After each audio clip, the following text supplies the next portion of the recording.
அஸ்ஸலாமு அலைக்கும் வரமத்துல்லாஹி வபரகாத்துஹு. இன்னைக்கு நம்ம ஃபாத்திமா அவர்களின் வாழ்வில் நடந்த சிறு சம்பவத்தை பார்க்கலாம்.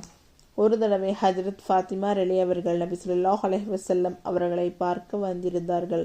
ஃபாத்திமா ரலி வந்துட்டால் இரு கரம் நீட்டி வரவேற்பார்கள், தனது பக்கத்தில் அமர்ந்து கொள்வார்கள்.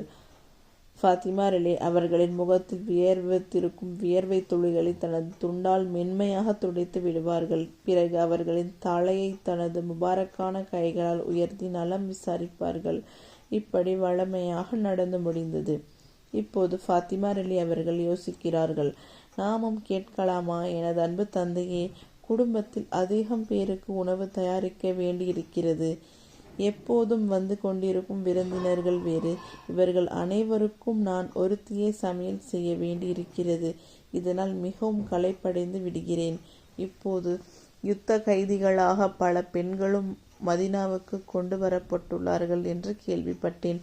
அவர்களுக்குள் ஒருத்தியை மட்டும் எனக்கு தருவீர்களேயானால் எனக்கு மிகவும் உதவியாக இருக்கும் என்று சொல்லி முடித்தார்கள்.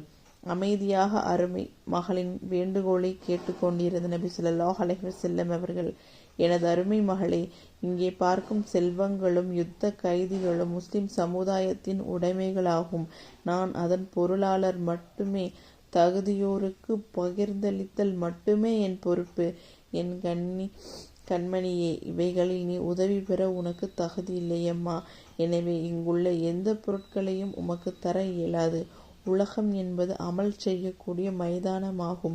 உனது கடமைகளை செய்து கொண்டிருப்பாயாக. களைப்படையும் வேளைகளில் அல்லாஹ்வை நினைத்துக்கொள். அவன் உதவியை நாடு. அவன் உனக்கு பலத்தையும் சக்தியையும் தருவான் என்று கூறி அன்புடன் அனுப்பி வைத்தார். தனது அருமை மகளின் வறுமை, பசி, கஷ்டம் எல்லாம் தெரிந்திருந்தும் பொது சொத்தில் இருந்து ஒரு துரும்பை கூட கொடுக்க நபி ஸல்லல்லாஹு அலைஹி வஸல்லம் அவர்கள் முன் வரவில்லை. குடும்பத்துக்கு உழைப்பது நன்மைகளும் வெகுமதிகளும் ஏராளம் அல்லாஹ்விடமிருந்து கிடைக்கும் என்பதை நாசுக்காக சொல்லி, அல்லாஹ்விடமே கேள், அவனிடம் உதவியை நாடு என்று கூறி அனுப்பி வைத்தார்.